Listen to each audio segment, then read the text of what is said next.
በኢትዮጵያ ላይ ዘላቂ የሆነ የዲፕሎማሲ ጫና መፍጠር በሀገሪቷም ውስጥ ማብቂያ የሌለው ግጭትንና አውዳሚ ጦርነትን ማስነሳት ቀዳሚና ዋነኛ ተግባራቸው ነው።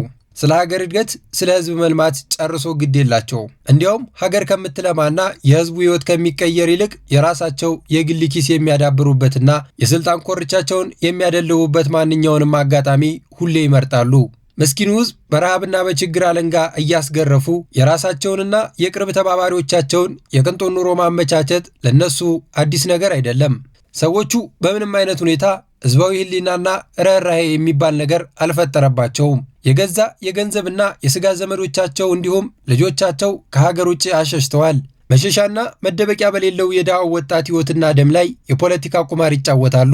ጦርነትና ትርምስ ለነሱ የተደላደለ የመበልጸጊያ መንገድ ነው። የገንዘብ ማጋበሻ ስልትና ከፈጸሙት ታሪካዊ ወንጀል የሚያመልጡበት ብቸኛ የጓሮ በር ነው። ይህ ሁሉ ታሪክ የህወሓት ነው።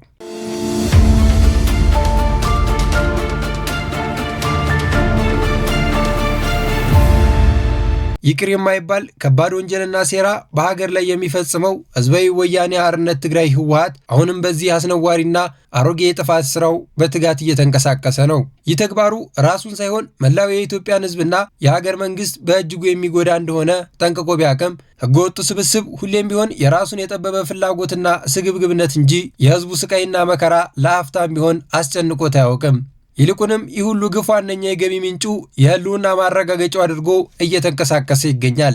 በጦርነትና በጠመንጃ ኃይል ብቻ ስልጣን እንደሚገኝ በጽኑ ያመነው ህወሓት ያለፉት 30 ዓመታት በስልጣን ዘመኑ ሀገርን በይፋ ሲዘርፍ፣ ተቋማትን ሲወድምና መላው ሀገሪቷን ወደማትወጣበት የችግርና የድህነት አዘቅት ውስጥ ለመክተት ሲጥር ኖሯል። በተለይ ሀገርን በበላይነት ይመራ በነበረበት ወቅት ጦርነትን እንደ ብቸኛ በማድረግ በአካባቢ ሰላምና መረጋጋት እንዳይፈጠሩ ሰርቷል። በተለይ ከጎረቤት ሀገር ኤርትራ ጋር በፈጠረው አላስፈላጊ ጦርነት ምክንያት ለትውልድ የሚተርፍ ቅራኔን ፈጥሯል። በርካታ የሰውና ከባድ የኢኮኖሚ መስዋዕትነትንም አስከፍሏል። በዚህ ብቻ ያበቃም። ዛሬ ላይ የትውልድ ዋና ጥያቄ ሆነው የሀገር ህልውና መሰረት የሆነው የባህር በርን ያለምንም ከልካይና ብሔራዊ ጥቅም ግመል ያጠጡበት በሚል ዱክማን አገላለጽ አሳልፎ ሰጥቷቸዋል። ይህ ሽማግሌዎች ስብስብ በሀገር አቀፍ መነቃቃት ምክንያት ከአዲስ አበባ ተገፍቶ ሸሽቶ ወደ መቀለ በሄደበት ወቅት መጀመሪያ ያሳለፈው ውሳኔ በኢትዮጵያ ላይ ጦርነት ማስነሳት፣ ሀገርን ማፍረስ ነበረ። እንዳሰበው በትግራይ ምድር ውስጥ በሰላም ተቀምጦ ሀገርን በታማኝነት ሲጠብቅና ሰላምን ሲያስከብር በነበረ የሀገር መከላከያ ሰራዊት የሰሜን ዕዝ ላይ አሰቃቂ ጥቃትን በመሰንዘር የማይሽር ህመም የማይደን ጥቁር ጠባሳ ጥሎ ወደ አውዳሚ ጦርነት መግባቱ የግድ አይቀሬ አደረገው። በዚህ ጦርነት ውስጥ እንደ ዋና ዓላማ አድርጎ የተነሳው ሸሽቶ ከሄደበት አዲስ አበባ ተመልሶ አገርን እንደገና በኃይል ለመምራት በጠመንጃ ፈሙዝ በአምባገነንነት ህዝብን ለመግዛት መነበረ ከፍተኛ ፍላጎት ነበረ።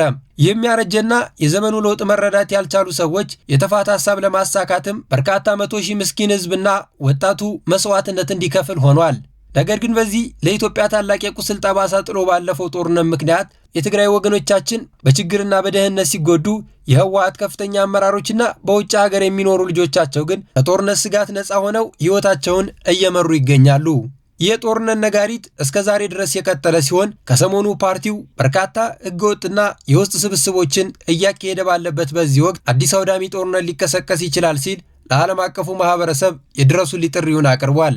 ይህ አዲስ የውሸት ጩኸትና የድረሱልኝ ጥሪ በተመሳሳይ ያንን ያለፈውን የሰሜኑ ኢትዮጵያ ጦርነት ሲቀሰቀስ የተጠቀመበትና ራሱን ከጥፋት ነፃ ለማድረግ የሚገለገልበት የተለምዶ አሮጌ ስልት ነው።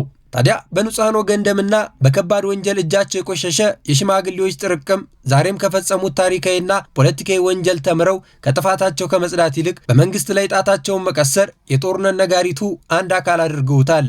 የህወሓት መግለጫ በአሁኑ ወቅት በሀገሪቷ ውስጥ ያለው የውይይት የድርድርና የስምምነት መንፈስ ሙሉ በሙሉ እየጠፋ ነው ሲል በተጨባጭነት ያለው እውነት በሀገሪቷ ላይ የሰላም እጦትና ትርምስ የፈጠረ ራሱ ህወሓት ነው ይላል።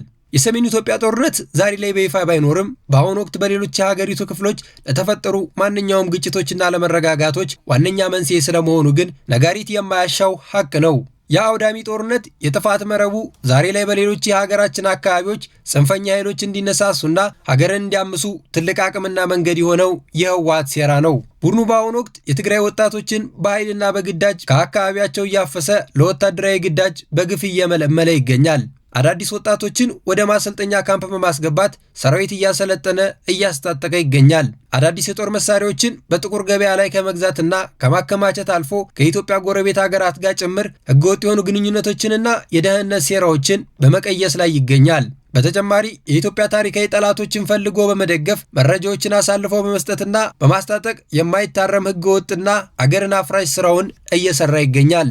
ይህ ጊዜ ለህወሓት በታሪኩ አይቶት የማያውቀው እጅግ ከባድ የሚባል የውስጥ መከፋፈልና የመሰባበር አደጋ ውስጥ የገባበት ትልቅ ጊዜ ነው። ቡድኑ በሁለት ዋና ዋና ጎራዎች ተከፍሎ እርስ በርሳቸው እየተባሉ ይገኛሉ።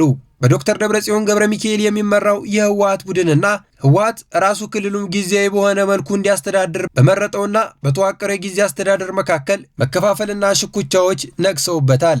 በዚህ ስብስብ ከሰሞኑ ህወሓት በኃይልና በዛቻ የጊዜ አስተዳደሩ ስልጣን በመንጠቅ የፈለገውን መፈንቅለ መንግስት በተግባር አካሂዷል። ሁለቱም ወገኖች እርስ በርስ መግለጫ በመስጠት የአመራር ለውጦችን በማድረግ እገዳዎችንና ውግዘቶችን በማስተላለፍ ስራ ተጠምደዋል። ይህ የህወሓት አካሄድ በክልል ውስጥ ከፍተኛ የኃይል ሚዛን ፍልሚያ፣ የጦርነት ስጋት እንዲኖር እያደረገው ሲሆን ይህም የህወሓት እንቅስቃሴ በክልል ውስጥ በንጹሐን ላይ ከፍተኛ የህልውና ስጋት በመፍጠር የትግራይ እናቶች የሰላም ጥሪ፣ የትግራይ ወጣቶች ጦርነት በቃን፣ ዓለም ይስማን የሚል ለቅሶ በበረታባት ሁኔታ ህወሓት በሌላ በኩል ለዓለም አቀፍ ማህበረሰብ ድረሱልኝ ማለቱ ስብስቡ ገድሎ የማልቀስ ሌላኛው ገጽታው ነው። የህወሓት ይህን ሁሉ ትርምስ በትግራይ ምድር ላይ የሚያደርገው ሚስጥር ክልሉ ሰላምና ጸጥታ የሰፈነበት እንዲሆን አለመፈለጉ ነው። የትግራይ ሰላም መሆን የህዝቡን ወደ መደበኛ ህይወት መመለስ፣ እንደፈለገው የሚዘርፈው የሚመዘብረው ሀብት እንዳይኖር ያደርጋል። የቆየ ስልጣን ጥማታቸውን ማርካትም አይችሉም። ከሁሉም በላይ ደግሞ በህዝብ ላይ የሰሩት ዘግናኝ ወንጀል ክህደት በይፋ ይጋለጥባቸዋል። በዚህም ጊዜ አሁን ያሉበት የተመቻቸና የቅንጦት ኑሮ ቀርቶ ቀሪ ዕድሜያቸውን በእስር ቤት ማሳለፋቸው የማይቀር እውነት መሆኑን ያውቃሉ። ይህንን የቅጣት ፍርድ ላለማምጣትና የራሳቸውን ዕድሜ ለማራዘም ደግሞ ትግራይም ሆነች መላ ኢትዮጵያ ዘላቂ ሰላም ሊያገኙ አይገባም።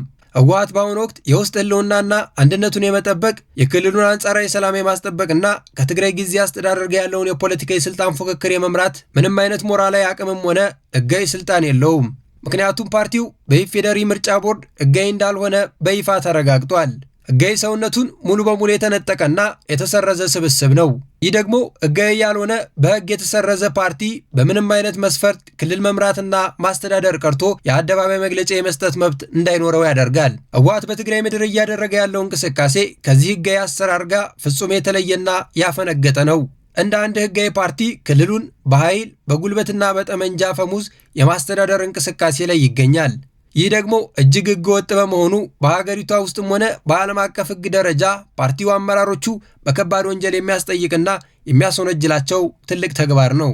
አሁን ላይ ታዲያ ይህ ህገ ወጥ ፓርቲ ለዓለም አቀፍ ማህበረሰብ የድረሱልኝ ጥሪና ጩኸት ያሰማው ሀገሪቱ ሙሉ በሙሉ ሰላም ሆና ስኬታማና ሰላማዊ የሆነ አገራዊ ምርጫ ባደረገች ማግስት መሆኑ ደግሞ ህወሓት በኢትዮጵያ ላይ ሌላ ዙር የተንኮልና የጥፋት ሀሳብ እንዳለው ግልጽ ማሳያ ነው።